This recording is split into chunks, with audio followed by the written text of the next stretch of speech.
Hello YouTube, welcome to a new SYNTH video, and welcome back to my Korg OPSIX review. In this video, we'll go into details, so take a coffee or tea and let's go!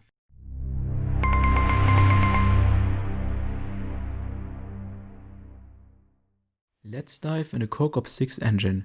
Just for information, this video only shows a fraction of what the actual FM engine is capable. It would take many hours to go into details, so we'll show you some highlights. Like the legendary DX7, the OPSIX has 6 operators, each with a ratio knob and level slider.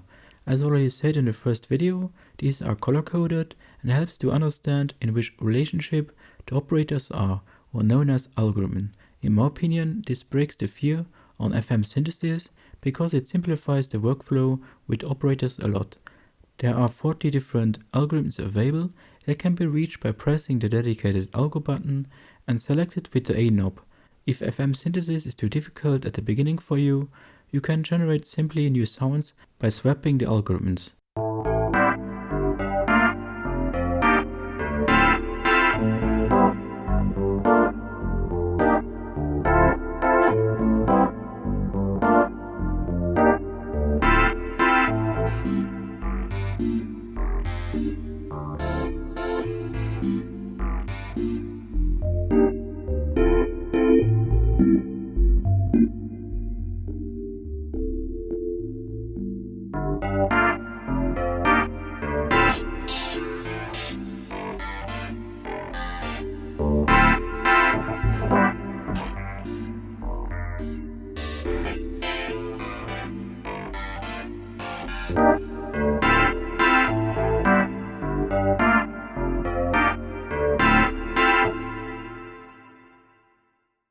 If that's boring for you or you are an absolute FM pro, the OPSIX also has a very deep algorithms function.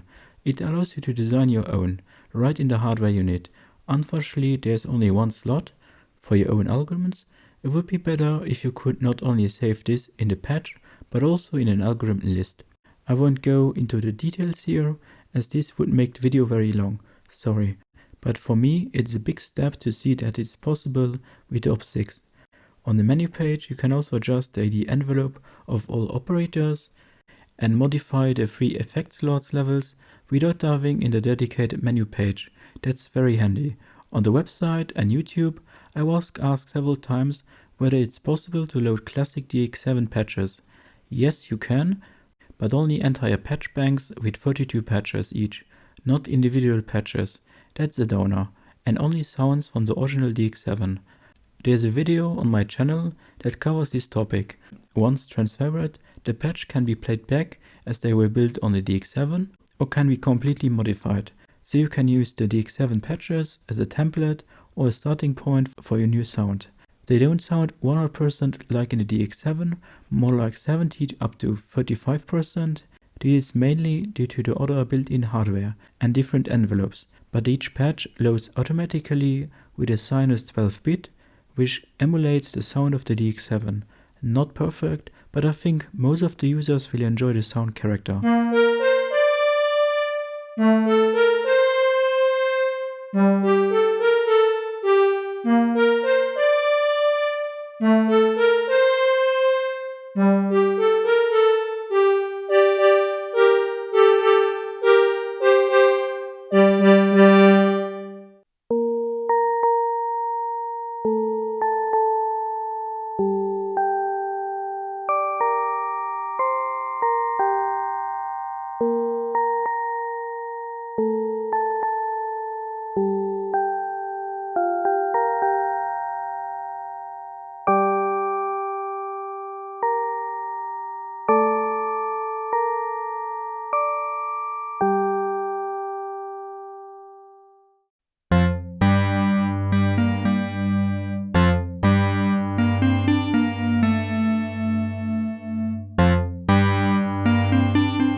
Another user asked me if it's possible to use less than 6 operators in a patch. Yes, that's possible. The OPSIX is limited to 6 operators, but you can use also only 4 operators for a patch. For this, you need to go to the operator mode. Here you can mute and bypass each operator, which means you can make patches with only 3 or 4 operators. This makes it very flexible how you can use the operators.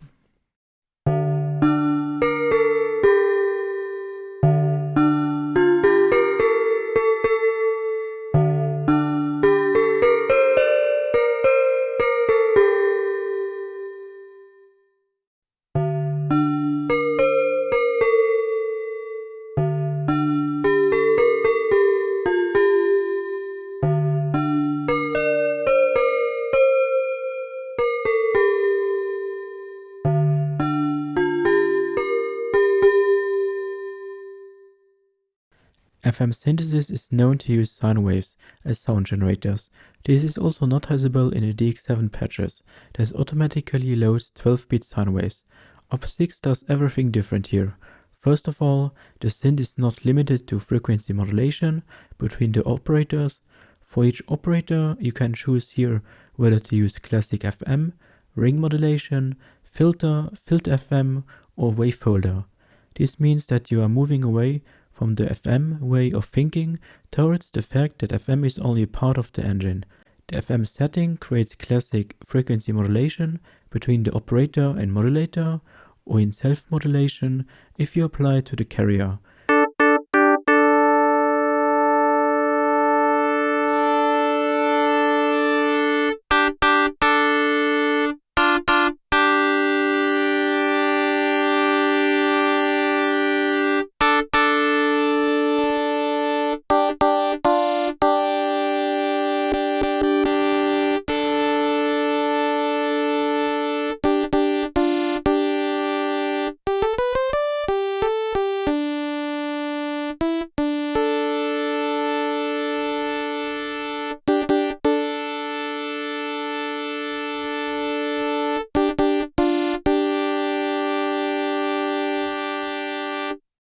Ring modulation takes the input signal from the modulator and multiplied with the carrier oscillator. It sounds quite different than FM.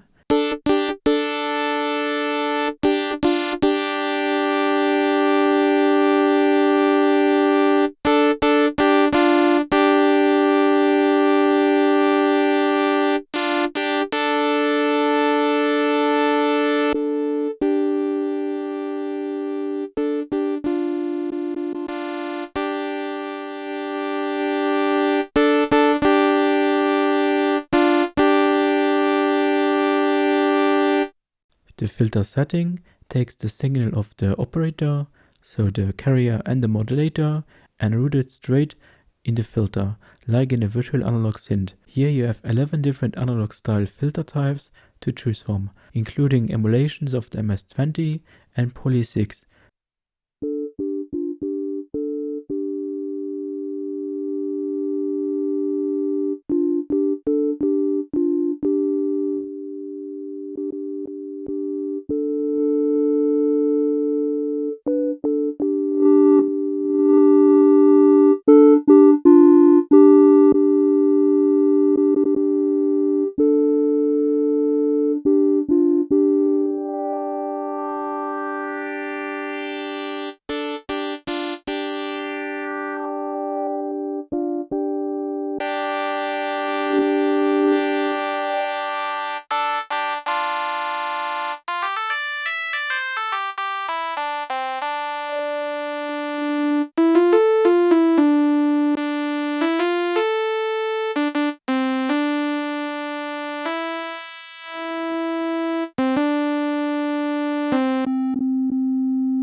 Pretty impressive is that you can have up to 6 filters, one in each operator. With good synthesis knowledge, you could design patches that sound like a filter bank.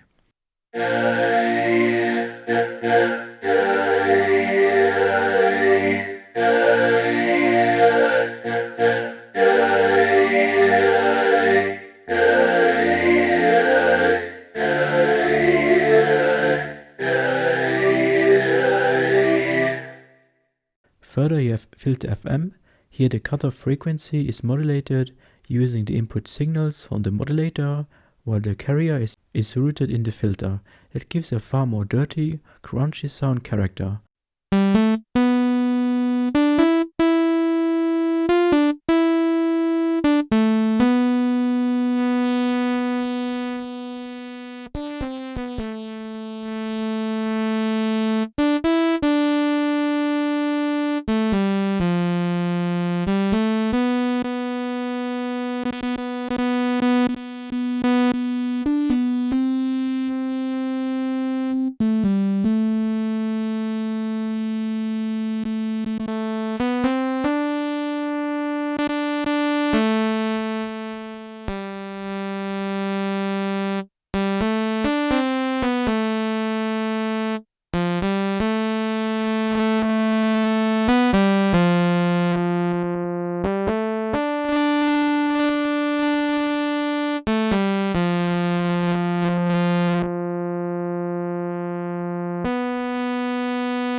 Last but not least, we have the wave folder that introduces Buchla style synthesis.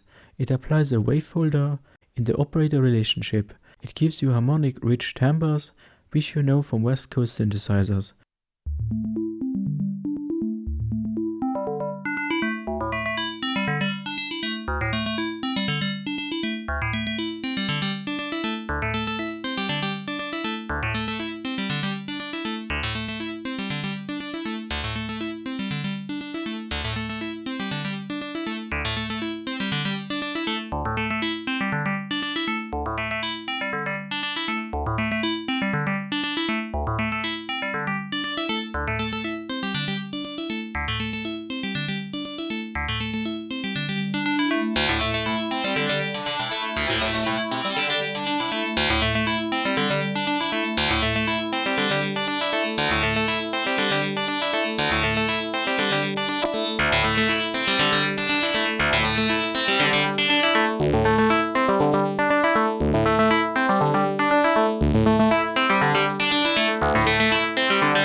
This extended synthesis makes it possible that OPSIX not only sounds like a modern DX7, but also like something completely different. Thanks to the possibility of changing the synthesis per operator, there are numerous combinations available. So you can fade in FM or Buchla rest tones in a virtual analog sounding patch, or the other way. So near endless sound design options.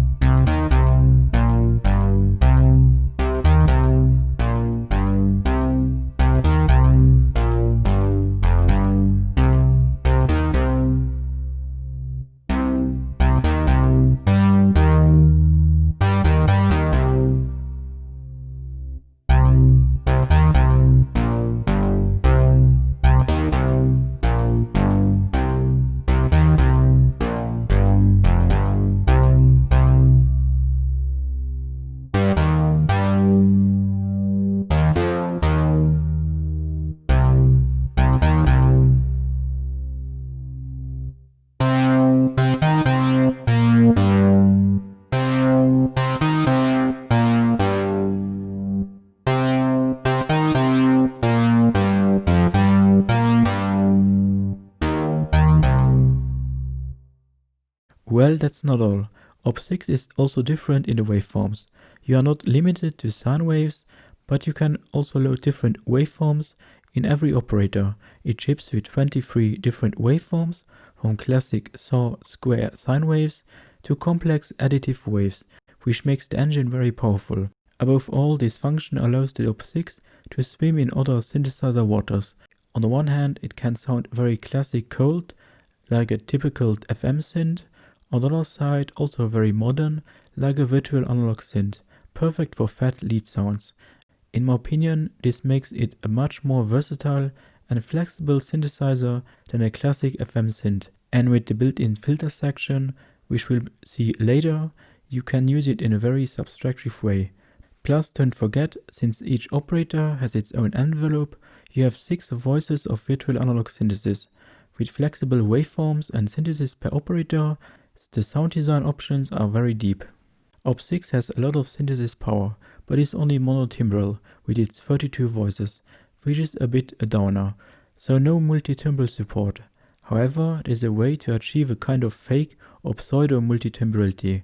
With the operator level key track function in the operator menu, you can distribute individual operator sounds, so specific sounds will only be triggered louder on a specific key range. It's not like multi-timbral support, but you can achieve similar sounds with it.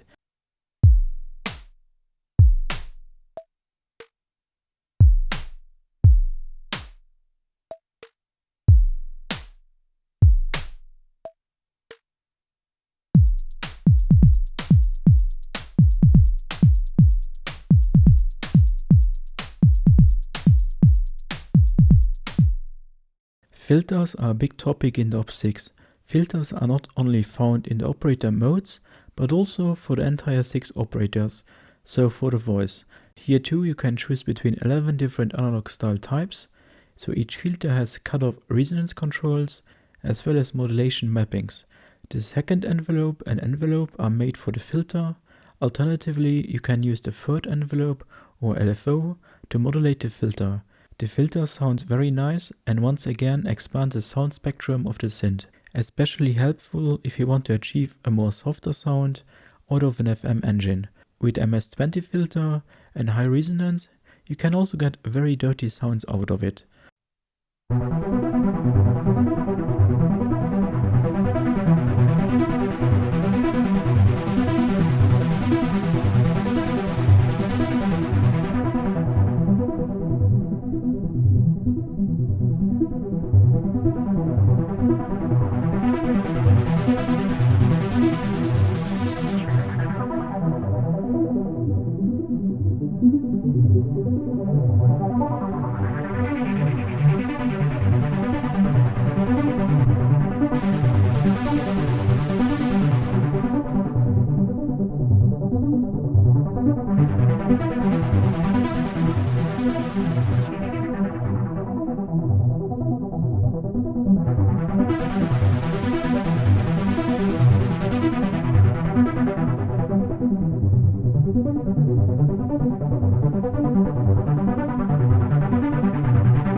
The filter is also a handy tool to bring movement to your sounds, great in combination with the motion sequencer.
There are various modulators in the engine to set the sounds in motion, and yes, you can modulate near all parameters of the engine, including the effects. There are 3 LFOs and 3 envelopes for the entire voice that form the core of the modulation engine. The ADSR are very classic, but you have the ability to adjust the curve from linear to exponential and everything between, what makes them very flexible. There are also 3 LFOs in the engine, each with 23 different shapes to choose from classic saw, sine, square, up to stepped ones or random. You can set the key sync, change the phase and tempo. There is also a fade function that is super helpful, so the LFO fades not instantly, but for example after some seconds. That's great if you want to create involving sounds or timbres that have a different ending.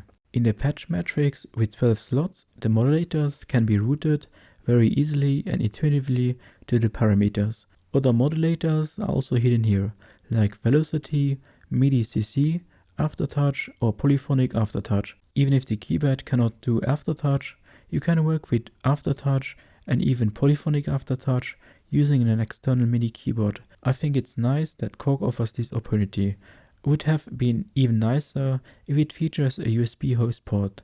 This would make it easier to work with expressive keyboards. The modulation with 3 envelopes and LFOs are rather simple at first glance, but at a closer look and due to the huge number of modulators, they go very deep. So they can also act as a random generator thanks to the various random waveforms. Don't forget, there's an onboard sequencer with 6 slots for motion recordings that gives you 6 more super flexible modulators. More on this in the third part of this review. At the end of the single chain, the OPSIX offers 3 effect slots. Each is equipped with 30 different effects, including classic ones like beautiful reverbs, deep delays, or very distinctive ones like rotary speakers, grain shifters, and more. It also ships with a shimmering reverb for ultimate ambient sounds. I should also highlight that the effects can be modulated in the modulation matrix. That's super powerful.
Korg masters effects. The Minilog XD had big effects. Also the OPSIX. I didn't find a bad effect. Even the distortions sound great. Perfect to add even more crunch to the FM sounds. So the effects sounds all very beautiful, so good job Korg. The engine is huge, I can sign this. Have I shown all the possibilities? No. I just demonstrate a little part of the cake, and there's a lot more to discover.